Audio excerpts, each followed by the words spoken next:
வணக்கம் ஃப்ரெண்ட்ஸ். இன்றைக்கி ப்ராஜெக்டில் இந்த டைப்பு கொசு மிஷினை எப்படி ரிப்பேர் பண்ணுறது தான் பார்க்க போகிறோம். இதுக்கு தேவையான பொருட்கள் 2 தான். ஒன்று 6 MFT கெப்பாசிட்டர், அடுத்து 470K ரெசிஸ்டர். இது 2 தான் போயிடுச்சு. அதை எப்படி மாற்றுறதுன்னு பார்க்கலாம். நம்ம இந்த மிஷினை தலைகீழ் கவுத்து போட்டு அந்த பேக் கேப்பை எடுத்துருவோம். இதில் 3 ஸ்க்ரூ இருக்கும். நான் ஏற்கனவே கழட்டி வச்சுட்டேன். ஸோ அதனால் அந்த ஸ்க்ரூவை கழட்டிட்டு இதை ஓப்பன் பண்ணிவிடுவோம். ஓப்பன் பண்ணிங்கன்னா இதில் பார்த்தீங்கன்னா நம்ம சொன்ன மாதிரியே இருக்கிற 6 MFT கெப்பாசிட்டர் ஒன்று இருக்குது. அப்புறம் மதர் போர்டு இருக்குது. நம்ம ரீப்ளேஸ் பண்ண வேண்டியது அந்த கெப்பாசிட்டரும் மட்டும்தான். கெப்பாசிட்டருக்கு பேரலாகவே ஒரு ரெசிஸ்டரை போட்டிருக்காங்க. அந்த ரெசிஸ்டரை நம்ம ரீப்ளேஸ் பண்ண போகிறோம். அது 2 தான் கம்ப்ளைண்ட்டு. அதனால சரியாக அது சுற்றலை, லைட் எரியல. நம்ம கெப்பாசிட்டர் கிட்ட வச்சு கட் பண்ணிக்கலாம். சால்ட்ரிங்லாம் டீசால்ட்ரிங் பண்ண தேவையில்ல. ஒயரை மட்டும் கட் பண்ணால் போதுமானது. ஒயரை கட் பண்ணி அந்த ஸ்லீவு ஒயரில் இருக்கிற ஸ்லீவை கொஞ்சம் சீவி எடுத்துக்கலாம்.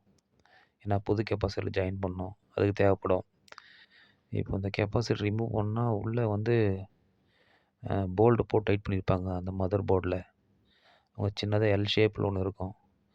அந்த எல் ஷேப்பில் போல்டு போட்டு டைட் பண்ணியிருப்பாங்க. அந்த பகுதி இதுதான். இந்த இடத்துல லாக் பண்ணியிருப்பாங்க. நம்ம கட்டிங் பிளேயரை வச்சு அந்த 2 போல்டையும் கழட்டிடுவோம்.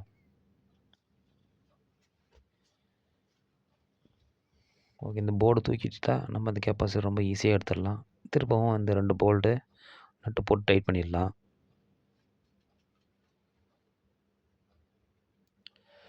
இது பார்த்திங்கன்னா கம்பெனி கெப்பாசிட்டர். இது நம்ம கடையில் வாங்கினது ஒரு 80 ருபீஸ் அந்த ரேஞ்சுக்கு தான் வரும்.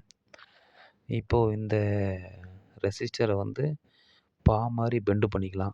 ஸோ தட் உங்களுக்கு கெப்பாசிட்டர் ஒயரோட முடுக்கிறதுக்கு வசதியாக இருக்கும். மாதிரி பெண்ட் பண்ணிக்கலாம். நல்லா முறுக்கி விட்டுங்க. கட்டிங் பிளேயர் கூட வச்சு நல்லா முறுக்கி விட்டுக்குங்க. இந்த மிஷின் நைட்டில் லைட்டெல்லாம் ஆஃப் பண்ணதுக்கப்புறம் அந்த ஒரு லைட் மட்டும்தான் எரியணும். அதாவது அந்த கொசு மிஷின் மட்டும்தான் எரியணும். அப்படின்னா இது கொசு நல்லாவே பிடிக்கும். இப்போது டபுள் சைடு டேப் வச்சு ஒட்டிட்டு உள்ளே ஒயர்லாம் டேமேஜ் பண்ணாமல் ஒட்டிடுவோம்.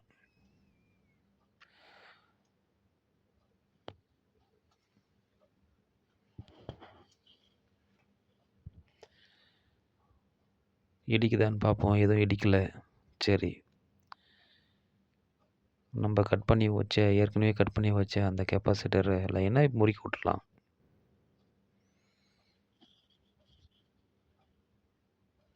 நல்லா கட்டிங்கில் வச்சு டைட் பண்ணிக்கங்க. சால்ட்ரிங் தேவைப்படாது. இருக்குன்ற பட்சத்தில் சால்ட்ரிங் பண்ணிக்கங்க. நான் ஜஸ்ட்டு டேப் மட்டும் தான் ஒட்ட போகிறேன். அதுக்கு முன்னாடி எரியுதான்னு பார்த்துக்கலாம். சுவிட்சு போட்டேன், எரியுது லைட்டு. இருந்தாலும் இன்னொரு லைட்டு அணைச்சி காமிக்கிறேன். இருட்டில் பார்த்தா கொஞ்சம் நல்லா தெரியும். ஒரு லைட் ஆஃப் பண்ணிவிட்டேன். 2வது லைட்டை ஆன் பண்ணிட்டு உங்களுக்கு காமிக்கிறேன். இப்போ இருட்டில் நல்லா தெரியுது பாருங்கள். சூப்பராக ஓட ஆரம்பிச்சிச்சு. அவ்வளோதான். இதில் லாஸ்ட்டாக கீழே ஒரு மோட்டார் ஒன்று கொடுத்துருப்பாங்க, டிசி மோட்டார். அது கொஞ்சம் கரகரன்னு சத்தம் வருது. அதில் சென்டரில் ஒரு ஓட்டை போட்டு அதில் ஆயில் கொஞ்சம் ஊற்றுவோம். அப்போ சத்தம் இருக்காது. டேப் போட்டு நல்லா சுற்றிக்கலாம்.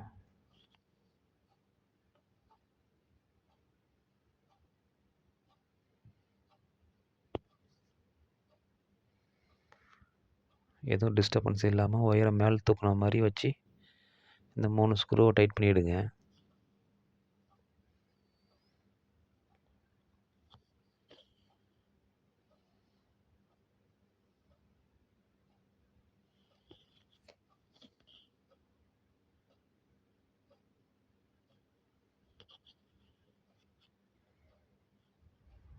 முன்னாடி சொன்ன மாதிரி அந்த சென்டர் பாயிண்டில் ஒரு ஸ்க்ரூ வச்சு நான் கன்று வச்சு ஓட்டை போட்டுக்கிறேன். ஒரு சொட்டு ஆயில் ஊற்றினா போதும், நிறையா ஊற்ற வேண்டாம். சத்தம் இல்லாமல் நைஸாக ஓடும். ஆயில் ஒரு சொட்டு ஊற்றிக்கலாம். ஊற்றிட்டு சுவிட்சை ஆன் பண்ணி விட்டோம்னா கொஞ்ச நேரம் ஓடும்போது ஆயில் கீழே இறங்கிடும்.